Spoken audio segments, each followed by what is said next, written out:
오늘은 솔로몬 왕 이야기를 하려고 합니다. 솔로몬 왕, 지혜로운 왕이라고 다 알고 있죠. 그래서 제가 한번 인터넷에 찾아본 게 있어요. 세상에서 제일 똑똑한 사람이 어떤 사람인가, IQ 제일 높은 사람 한번 찾아봤더니 우리나라 사람이더라고요. 깜짝 놀랐습니다. 2024년 기준으로 김영훈이라고 하는 35살 된 분, 그러니까 작년에 35살인가 지금 올해 36 됐겠죠. 한국인이 가장 높은 IQ를 가졌다고 인정을 받았다고 해요. 그가 세계 기억력 대회에서 IQ 276을 기록했다고 합니다. 야, IQ 276이면 뭐 저희 같이 IQ 한 100원절이 되는 사람들은 어떻게 비교가 되는지 모르겠어요. 이 지능이라는 건 어디서 얻어질까요? 환경적이거나 후천적인 걸까요? 아니면 유전의 영향을 많이 받을까요? 학자들이 따르면요, 머리는 유전 영향이 많이 크답니다. 물론 부모 양육 방식이나 교육 환경, 학습 태도, 학습량 뭐 이런 게 이제 후천적인 노력이 가미가 돼야지 되는 건 사실이지만 아무래도 머리는 타고나야 되는 거 아닌가 뭐 이런 생각도 들어요. 그런데 너무 실망하지 마십시오. 나는 이미 유전적으로는 머리가 똑똑해지기 어렵다 이렇게 생각하시는 분들도 오늘 말씀을 들으면 후천적으로 지혜로운 사람이 될 수 있는 길이 있어요. 오늘 솔로몬 왕이 그런 사람이죠. 우리가 잘 아는 솔로몬은요, 우리가 뭐 재판 이야기, 솔로몬의 재판 이야기는 모르는 사람이 없을 정도지 않습니까? 사람들이 잘 알아요. 이 사람이 어떻게 하다가 이 지혜를 얻었는지, 또 이 사람이 구한 지혜, 이 사람이 얻은 지혜라는 게 무엇인지 한번 말씀을 보면서 은혜를 나눠보려고 합니다. 먼저 이 솔로몬은요, 왕이 될 만한 서열이 안 됐습니다. 솔로몬은 다윗의 아들들 중에 한 10번째쯤 되는 걸로 알려져 있어요. 자기 위로도요, 이제 솔로몬 부인이 여러 명 있었는데 다윗의 첫 번째 부인, 그죠? 두 번째 부인. 다윗이 부인이 여럿 있었는데 자기 어머니가 다윗의 부인 중에는 제일 마지막 번째 부인이에요. 그러니까 순번이 와도 자기한테 오기가 너무 멀죠. 그리고 어머니가 낳은 아들들 중에도 자기가 막내예요. 마지막이에요. 그러니까 왕이 되기에는 서열이 좀 너무 먼 사람이었어요. 그런데 하나님의 은혜로, 그죠? 하나님이 다윗에게 명령하셔서 아버지 다윗 왕이 누구를 왕으로 삼아요? 솔로몬을 왕으로 삼아요. 그러면 사람들이 다 순종해서 왕이 됐냐? 아닙니다. 열왕기상 1장 2절을 보면요, 형 중에 이복형이죠. 이복형인 아도니아가 반란을 일으키고 그 바람에 이제 형도 죽고 형을 따르던 제사장도 죽고 또 아버지하고 같이 나라를 세운 1등 공신이 있어요. 요압이라고 하는 군대 장군도 있는데 군대 장군도 죽어요. 그러니까 이 사람은 사실은 왕의 자리가 좀 불안한 상태. 그런 사람이 이제 하나님 앞에 제사를 드립니다. 성경에 우리가 아는 대로 1000번제를 드렸다. 이게 뭐 1000번을 드린 건지, 그 1000마리의 양을 드린 건지, 아니면 1000번이라고 하는 어떤 큰 수를 상징해서, 그죠? 하나님 앞에 힘껏 드린 건지, 뭐 이건 사람마다 생각하는 게 좀 다르긴 한데, 어쨌든 1000번제를 드렸는데, 그 드린 후에 하나님이 꿈에 나타나셔서 묻습니다. 뭐라고요?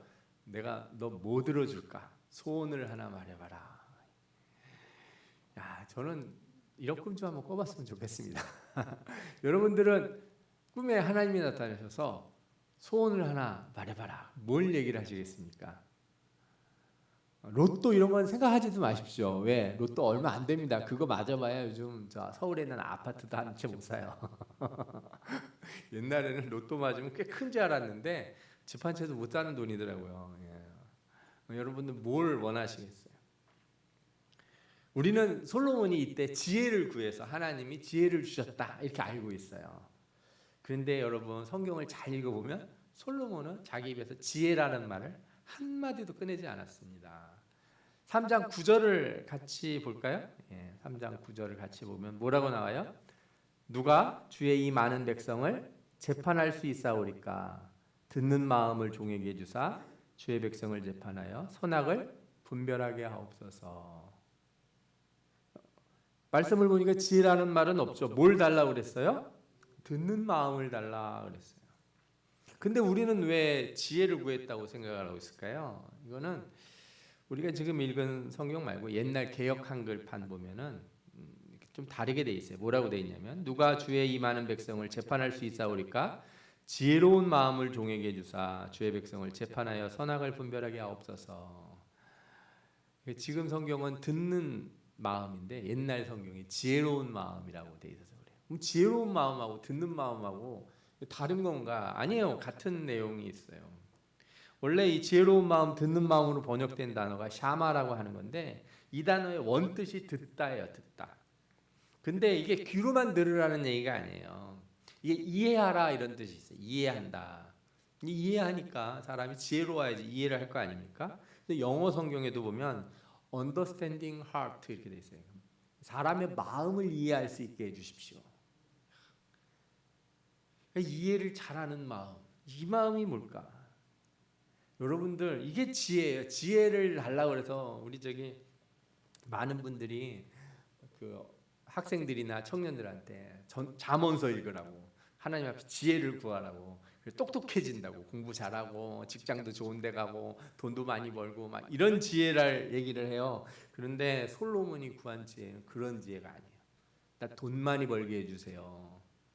나 똑똑하게 해주세요. 그게 아니고 사람을 잘 이해할 수 있는 사람이 되게 해주십시오. 사람의 마음을 좀 잘 이해할 수 있는 사람이 되게 해주십시오. 아니 저는 이런 기도 자체를 했다는 것 자체가 너무너무 대단한 것 같아요. 우리 중에 누가 하나님이 너에게 뭘 줄까 이렇게 있는데 저 사람의 마음을 좀 잘 이해하고 싶습니다. 이런 기도를 할 수 있을까요? 우리가 잘 아는 솔로몬 재판도요. 그래서 이 사람의 마음을 읽는 사람의 마음을 잘 이해하고 공감하는 거기에서 나온 결과예요. 솔로몬이 이제 어떤 두 여자가 와가지고 자기가 엄마라고 막 주장을 해요. 그리고 재판을 하게 되죠. 이 두 여자가 비슷한 시기에 아들을 가졌는데 아마 한 여자가 이제 아이를 데리고 자다가 애가 밤에 죽은 모양이에요. 예전에는 아이들이 참 영아 사망률이 높았으니까. 그래서 옆에 자기하고 비슷한 때 애를 낳은 그 여자한테 가서 몰래 애를 바꿔치기를 하고서 내 애다 그런 거죠. 근데 엄마가 금방 알죠. 자기 애인지 아닌지. 그죠? 저도 어렸을 때 보면 뭐 엉덩이에 뭐 우리는 뭐 점이 있느니 뭐 발바닥에 뭐가 있느니 그런 거로다가 이렇게 찾고 그랬잖아요. 잘 모르시나 본데 옛날에 그 이상가족 찾기 할 때 보면은 그죠? 그런 어렸을 때 몸에 난 흉터 같은 거로다 찾고 그랬으니까. 엄마가 자기 엄마는 이제 진짜 엄마는 아는 거죠. 솔로몬 왕한테 가서 내가 진짜 엄마라고 막 그렇게 얘기를 합니다. 근데 이 나쁜 여자가 이건 아니라고 나도 엄마라고 그러면서 뭘 하자고 그래요? 애를 반으로 자르라고 하는 솔로몬 그 재판의 결과에 그럼 잘라서 달라고 막 이렇게 얘기하죠. 잘 아시는 대로 솔로몬이 진짜 엄마를 찾아주죠. 어떻게 엄마가 애가 이렇게 반으로 쪼개지는 걸 원하겠습니까? 근데요, 우리는 이 재판 결과만 생각하고 있는데 잘 보면요, 이 재판은요 왕이 그렇게 신경 쓸 일이 아니었어요. 왠지 아십니까? 이 엄마라고 하는 두 사람이 보통 사람이 아니에요. 열왕기상 3장 16절에 뭐라고 나오냐면 그때 창기 두 여자가 왕에게 와서 그 앞에 서며 이렇게 시작을 해요. 두 여자가 보통 여자예요? 아닙니다. 몸을 파는 여자예요. 창녀예요, 창녀. 애 아빠가 누군지도 아마 모를 거예요, 정확히. 그죠? 뭐 지금도 그렇지만 당시에는 얼마나 멸시받는 사람들이고 죄인으로 손가락질을 받았겠어요? 왕 앞에 나와가지고 자신의 억울함을 막 하소연하는 거예요. 근데 이 지혜로운 왕이 딱 보고서 야, 니들 하는 꾸라지를 봐라, 삶을 봐라. 니들이 지금 나한테 와서 그런 거 뭐 가르쳐 달라고 그러냐? 반으로 쪼개라. 뭐 이렇게 끝을 낼 수도 있었겠죠. 그런데 솔로몬이 그 재판에서 진짜 엄마를 찾아줘요. 왜 그렇게 할 수 있었어요? 그가 하나님 앞에 구한 그 마음, 듣는 마음은요, 빈부나 귀천, 사람의 외모를 보는 게 아니라는 거예요. 우리가 사람의 마음을 알고 싶어요. 그런데 어떤 사람 마음을 알고 싶습니까? 부자의 마음을 알고 싶어요. 권력자의 마음을 알고 싶어요. 그죠? 능력 있는 사람들, 나한테 도움이라도 될 만한 사람들의 마음을 알고 싶어 하지, 가난한 사람, 연약한 사람, 세상에서 천대받고 멸시받는 사람의 마음을 이해하고자, 그들의 마음을 공감하고자 하는 사람이 세상에 몇이나 되겠습니까? 그래서요, 이 듣는 마음은요, 어떤 면에서 보면 참 넓은 마음이에요. 세상에 많은 사람들을 다 품을 수 있는 마음이라는 거예요. 그래서 이제 성경에는 이 솔로몬이 가진 지혜를 뭐라고 표현했는지 볼까요? 열왕기상 4장 29절에서 30절 이런 말씀이 나와요. 하나님이 솔로몬에게 지혜와 총명을 심히 많이 주시고 또 넓은 마음을 주시되 바닷가에 모래같이 하시니. 그의 마음이 어때요? 넓었대요. 넓은 마음을 줬다 이거예요.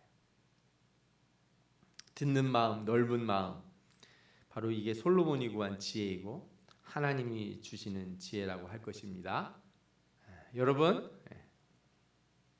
우리는 지혜를 구하라는 그런 얘기 많이 듣잖아요. 그런데 많은 사람들이 앞서 말한 것처럼 그 지혜가 무엇인지를 오해하는 경우가 많아요. 사람들이 똑똑해도요, 왜 문제를 많이 일으키는지 아십니까? 이 시대에 왜 뉴스 같은 데 나오는 사람들, 그 사람들은 모자라는 사람들이 아니에요. 못 배운 사람들이 아닙니다. 공부를 제일 잘했던 사람들이에요. 다 최고 대학 나와서 나라에서 시험 치는 거, 그 제일 어려운 시험 이런 거 합격해가지고 높은 자리에 올라가서 사람을 재판하고, 그죠? 판단하는 사람들이에요. 근데 그 사람들이 가진 지혜가 왜 문제가 있습니까? 그들이 사람의 마음을 이해하고 공감하는 마음을 못 가졌기 때문에 그래요. 그래서 저는 우리가 이 시대에 하나님 앞에 구해야 될 지혜가 여기 있다 생각이 들어요. 그냥 똑똑하려고 하지 말고 다른 사람의 마음을 이해하고 공감할 수 있는 마음을 갖자. 진실한 마음을 들을 수 있는 그런 귀가 열리자. 참된 것을 품을 수 있는 그런 마음을 갖자. 이렇게 여러분들을 하나님 앞에 기도하시고 하나님이 여러분들에게 이런 지혜를 주시기를 축원합니다. 아멘. 또 한 가지 이 솔로몬에게 하나님이 지혜를 주신 배경에 또 특별한 것이 있어요. 솔로몬이 이제 기도를 했는데 하나님 앞에 듣는 마음을 달라고 했잖아요. 하나님이 그 얘기를 듣고서 이야, 정말 대단하다 그러면서 뭐라고 얘기하세요? 이에 하나님이 이르시되 내가 이것을 구하도다. 자기를 위하여 장수하기를 구하지도 아니하고 부를 구하지 아니하며 자기 원수의 생명을 멀하기도 구하지 아니하고. 듣는 마음을 구하고, 그죠? 사람의 마음을 공감하는 마음, 그죠? 넓은 마음을 가져도 그걸 뭐에 쓰려고 하는지를 생각해 보셔야 돼요. 뭐에 쓰려고? 많은 사람들이 하나님, 저에게 리더십을 좀 주십시오. 사람들을 이끌 수 있는 능력을 주세요. 사람들의 마음을 이렇게 딱 휘어잡을 수 있도록. 마음을 휘어잡는다고 다 좋은 사람은 아니에요. 사람들의 마음에 공감을 일으키고 공감한다고 해서. 독일의 히틀러 같은 사람은 연설하면요, 막 군중이 막 울었대요. 열광하고. 원래 그렇게 선동 잘하는 사람들이 사람의 마음을 이렇게 불질러 놓기도 하거든요. 그런데 솔로몬이 구한 게 뭐예요? 자기를 위해서 구하지 아니했다는 거예요. 누굴 위해서 구했어요? 백성을 위해서 구했다. 그래서 하나님이 기뻐하신 거예요. 네가 너를 위해서 구하지 않구나. 앞서 말씀드린 대로 솔로몬이 왕이 오르는 과정이 전혀 순탄하지 않았습니다.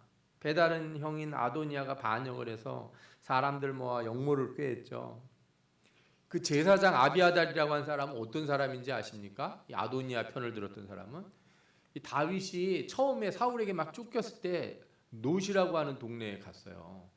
거기 제사장한테 가가지고 제사장이 먹는 떡을 얻어먹고 제사장이 그 골리앗 죽였던 칼이 있습니다. 골리앗의 칼. 그 칼을 줘요.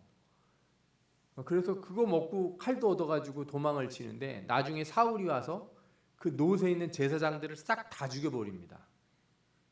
멸족을 시켜요. 그때 간신히 피한 사람이 하나 있어요. 그 다윗을 도와줬던 그 제사장의 아들이 아비아달이에요. 그 사람이 그래서 다윗이 전쟁하는 내내 이 우림과 그죠 둔빔을 가지고 그 다윗의 기도를 가지고 하나님 앞에 나가서 판단할 수 있도록 도와주고 정말 이렇게 일종의 개국공신이에요. 개국공신. 그렇게 좋은 사람이 없어요. 요압은 또 어떻습니까? 요압은 자기뿐만 아니라 자기 형제가 다윗에게 매달려서 그 어려운 상황에 같이 계속 다녔어요. 온갖 일을 다 경험한 사람이에요, 이 사람이. 근데 솔로몬이 왕이 되면서 이 사람들이 누구 편을 들어요? 아도니아 편을 들었어요. 이 사람들이 다 떨어져 나가게 돼요. 그러니 이게 쉬운 일이 아닙니다. 그죠? 아들이 왕이 됐는데 아버지하고 같이 있던 개국공신들을 다 내보내고 죽이고 그렇게 된 거 아니에요? 자리가 얼마나 불안하겠어요. 하나님, 왕위가 흔들리지 않게 하여 주옵소서. 지금도 내 위로 형이 잔뜩 있는데 저 형들이 언제 반역을 꾀할지 모릅니다. 저 사울의 지파 베냐민 지파가 언제 반란을 일으킬지 모릅니다. 그러니 저들 좀 막아주시고 저들 좀 눌러주시고 아버지가 저에게 이 다윗의 왕위를 물려주셨는데 왕위를 물려주셨는데 내가 이거 참 잘 지키게 좀 해주십시오. 근데 그렇게 자신을 위한 기도를 하나도 안 했다는 거예요. 그래서 이 기도가 대단한 기도예요. 다른 사람들의 문제를 해결할 수 있는 게 먼저입니다. 내 문제 해결되는 게 먼저가 아니라 남의 문제 해결되는 게 먼저입니다. 만약에 솔로몬이 사람의 마음을 이렇게 아는 이런 지혜를 얻어가지고 저놈이 나한테 잘할 놈인가 나쁜 놈인가 그 유명한 그 고려시대 때 궁에 있잖아요. 관심법 그래가지고 누가 기침을 하였는가 막 이러면서 내가 네 마음속에 나쁜 게 들어있는 거 다 안다. 그렇게 써먹었으면 이건 지혜가 아니죠. 이건 폭력이 돼요. 그러나 그가 자신을 위해서 쓰지 않고 하나님의 백성들이 참되게 살아갈 수 있도록 바르게 살아갈 수 있도록 그 지혜를 구했기 때문에 하나님이 거기에 응답하시고 복을 주셨다 이렇게 말씀드릴 수 있어요. 여러분 만약 오늘 밤이라도 하나님이 우리에게 오셔서 너에게 무엇 해줄까 이렇게 물으신다면 여러분들 뭘 구하겠습니까? 단 한 번의 기회를 줄 테니까 소원을 말해봐라. 뭘 위해 구하겠어요? 또 누굴 위해서 구하시겠어요? 여러분들이 구하려고 하는 많은 것들이 혹시 자기 자신을 위해서 구하려고 생각하지 않습니까? 내가 지금 당장 필요한 거 대출도 갚고 모두 하고 모두 해결하고 막 이런 거 잔뜩 있잖아요. 아니면 뭐 우리 아들들 어떻게 장가도 가고 좋은 직장도 가고 뭐 이런 거 막 생각할 수 있잖아요. 혹시 여러분들 자신의 문제나 내 가족의 문제가 아니라 다른 사람들의 일을 위해서 그 응답의 기회를 쓸 수 있을 그런 사람이 있을까요? 나의 삶이 아니라 세상의 많은 사람들의 삶을 위해서 하나님이 주시는 그 유일한 기회를 내가 쓸 수 있을까? 저는 우리가 솔로몬과 같은 대답을 할 수 있는 사람들이 되기를 원합니다. 아멘. 자신을 위해 구하지 않고 하나님의 나라를 위해 구할 수 있는 성도, 세상을 품고 세상 사람들을 향해서 열린 마음을 가지고 듣는 마음을 가지고 그들의 이야기에 귀를 기울이고 삶을 품어줄 수 있는 사람, 우리 하나님께 그런 마음 내게 주옵소서 이렇게 기도할 수 있는 여러분들 되시기 바랍니다. 하나님이 이런 기도를 한 솔로몬에게 뭘 더 주셨는지 아시죠? 자신을 위해 구하지 않은 부귀와 영광도 그에게 주셨어요. 열왕기상 3장 13절에 이렇게 나와요. 내가 또 내게 구하지 아니한 부귀와 영광도 내게 주노니 내 평생의 왕들 중에 너와 같은 자가 없을 것이라. 아멘. 여러분들이 다른 사람들 위해서 구하시면 하나님이 여러분들에게 필요한 것도 다 채워주실 줄 믿습니다. 여러분도 이런 큰 축복의 자리에서는 그런 성도가 되시기를 축원합니다. 아멘. 우리 기도하겠습니다.